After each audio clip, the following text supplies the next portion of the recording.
जगत सम्राट सद्गुरुदेव जी, सभी भक्त साधक, ममतामयी माताएं, बहनें एवं बच्चे, काफी देर से आप सभी ज्ञान चर्चा सुन रहे थे। हर रविवार को 2 घंटे का ये सत्संग संगम होता है, जहां हम सभी लोग इलाहाबाद ना भी जा पाए तो इस संगम में डुबकी लगाने से इलाहाबाद वाला संगम तो सिर्फ इस तन को धुल सकता है, लेकिन यहाँ तन और मन दोनों धुले जाते हैं। वो कैसे? कि सर्वप्रथम हमें अपने जीवन में शारीरिक शुद्धता पर ध्यान देना चाहिए। केवल आंख बंद करके गए किसी नदी जलाशय में, हमने डुबकी लगा ली, तन सिर्फ भीग जाता है, लेकिन वास्तविक शुद्धता क्या है? शारीरिक शुद्धता सर्वप्रथम आपकी स्नान की होती है। क्या एक दिन गंगा में स्नान करने से शरीर शुद्ध बना रहेगा? उसके लिए नित्य प्रत्यह स्नान करना जरूरी है, और उसके लिए त्रिवेणी संगम ही जरूरी नहीं है। संत रैदास ने कहा है कि मन चंगा तो कठौती में गंगा। कठौती में गंगा बता दी, उस संगम में या इलाहाबाद गंगा नहीं बताई। अपने जूते गांठने वाली जो कठौती थी, जिसमें वो बार बार पानी चमड़े में लगाते थे, उसमें उन्होंने कहा कि यदि मन चंगा है तो इस छोटी सी कठौती में गंगा है। अब मन चंगा का अर्थ सुनिए। मन चंगा कैसा? चंगा किसे कहते हैं? स्वस्थ। कोई पूछे कि आप कैसे हो? बड़े भले चंगे हैं। ये पंजाबी भाषा का शब्द है कि भले चंगे हैं। चंगे माने बिल्कुल सही, स्वस्थ, निर्मल। मेरा मन यदि निर्मल हो गया, शुद्ध, साफ, निर्विकारी हो गया, तो कोई जरूरी नहीं इलाहाबाद संगम में जाने की, कोई जरूरी नहीं हरिद्वार जाने की, कोई जरूरी नहीं किसी कुंड या नदी जलाशय में स्नान करने की। फिर तुम जिस बाल्टी में स्नान करते हो, जो लोटे में पानी पीते हो, जिस नल या नदी का पानी इस्तेमाल करते हो, वो गंगा जल है, क्योंकि वो गंगा जल आपके मन से शुद्ध और पवित्र होता है। कि मन चंगा है। यदि आपका मन रोगी नहीं है, मन विकारी नहीं है, मन में कोई अवगुण नहीं है, मन में काम, क्रोध, लोभ नहीं है, तो आप जहां भी जैसे भी स्नान करोगे, जिस पानी से, वो गंगा जल है। तो सबसे बड़ी शुद्धता होती है अपनी मानसिक शुद्धता। मानसिक शुद्धता सबसे सर्वोपरि है। उसके दूसरे नंबर पे आती है शारीरिक शुद्धता। मन समझ लिया कि किस तरह शुद्ध होना चाहिए? शुद्ध विचार, सात्विकी वृत्ति और ऊंची सोच, निर्विकार, विकारों से रहित, प्रेम से भरा हुआ, परोपकार से भरा हुआ, सेवा भाव से भरा हुआ मन चंगा होता है। अब ऐसा मेरा मन चंगा हो गया, स्वस्थ हो गया, अब हम अपने शरीर की तरफ आ जाएं। अब शरीर की शुद्धि,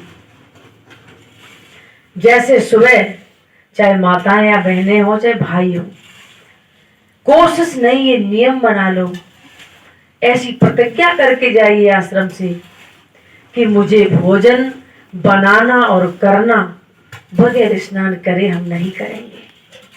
करके देखना ऐसा अनुभव कि जब हम स्नान करके भोजन करते हैं, इसका वैज्ञानिक तरीकों से भी अच्छा अर्थ है और हमारे शारीरिक दृष्टि से भी, डॉक्टरों की भी दृष्टि से, कि कभी भी गर्म भोजन खाने के बाद तुरंत स्नान नहीं करना चाहिए।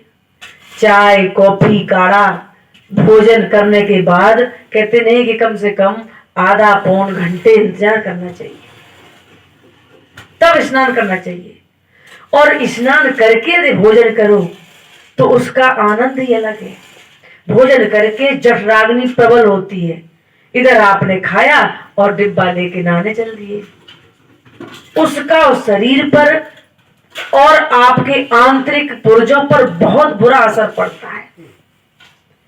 कोई चीज खा के हम तुरंत स्नान करने लगते हैं, और स्नान का सुबह समय है 8 बजे, आपने खाया पिया, 1-1.5 घंटे इंतजार कर रहे हैं, तब तक बहुत लेट हो जाता है।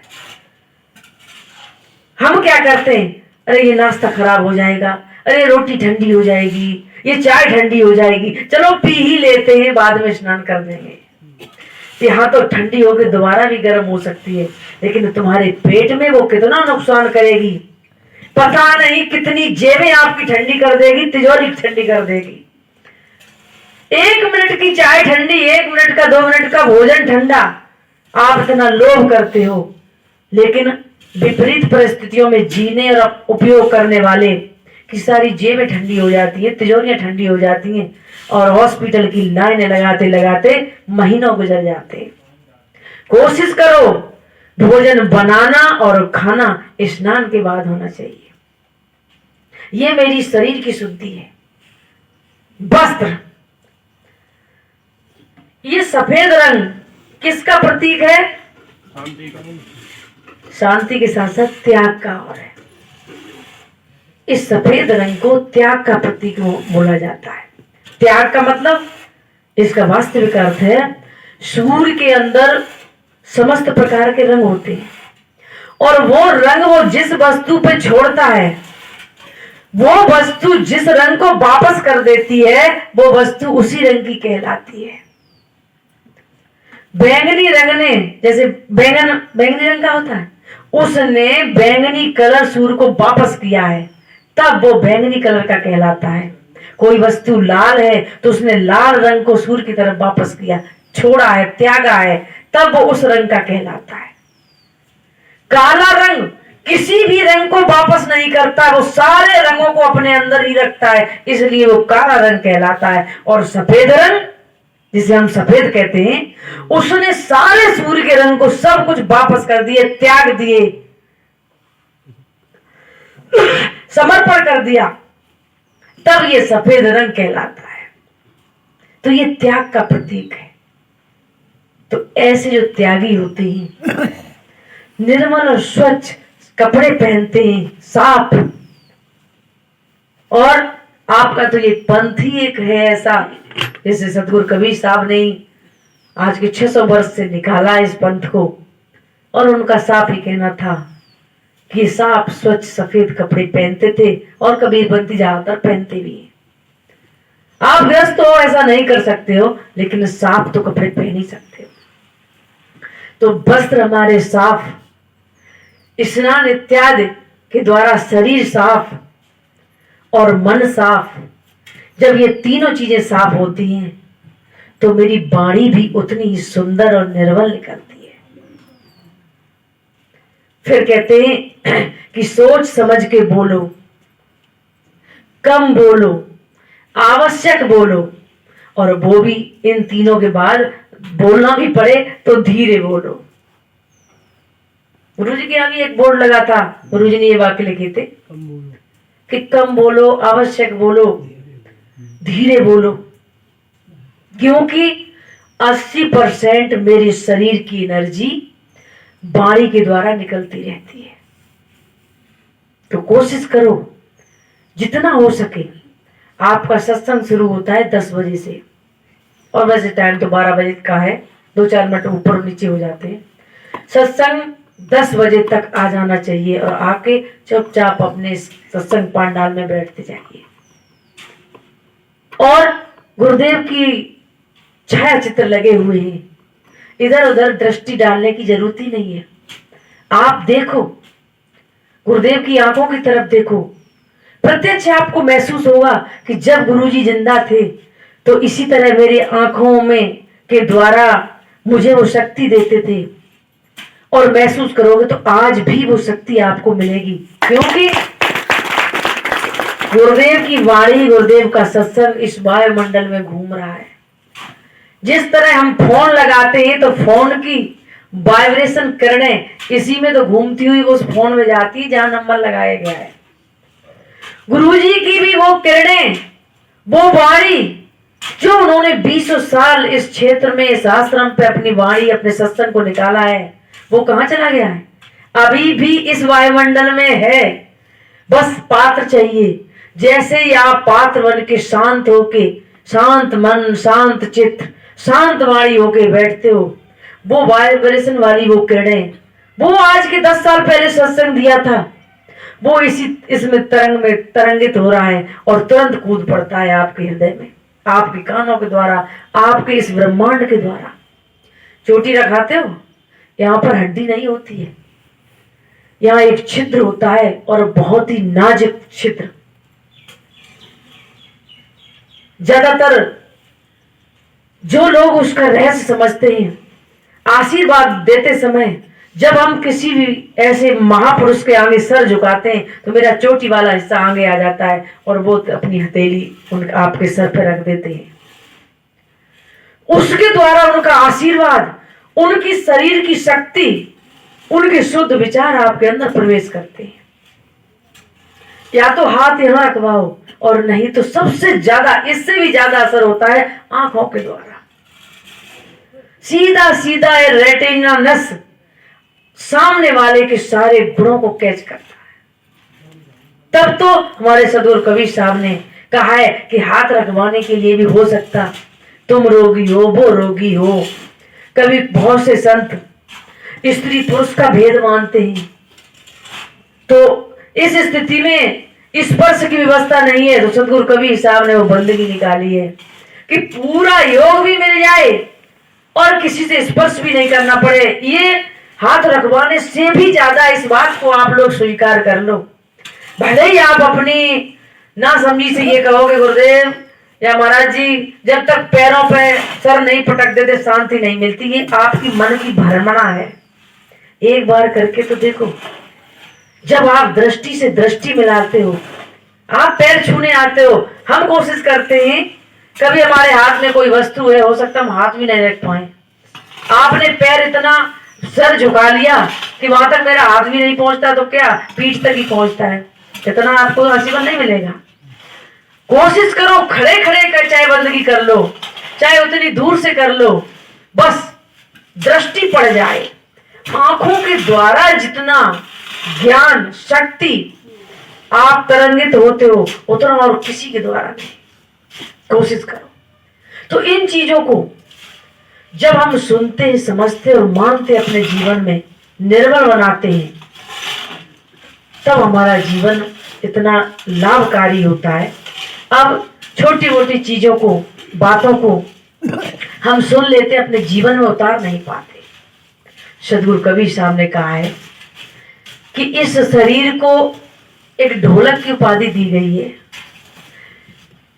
कि जब तक बोला तब तक ढोला, तौलो धन व्यवहार, ढोला फूटा बोला गया, कोई न झाके द्वार।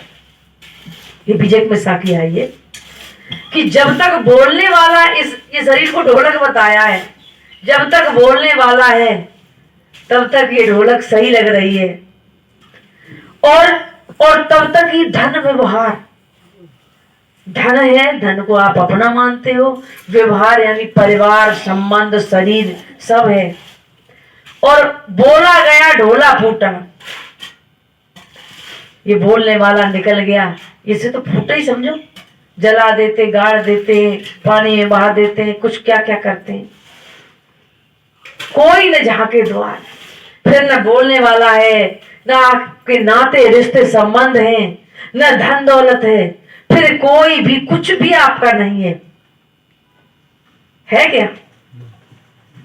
लेकिन न होते हुए भी हम क्या करते रहे, जो बोला है, बोलने वाला है, उसकी तरफ एक भी दृष्टि नहीं,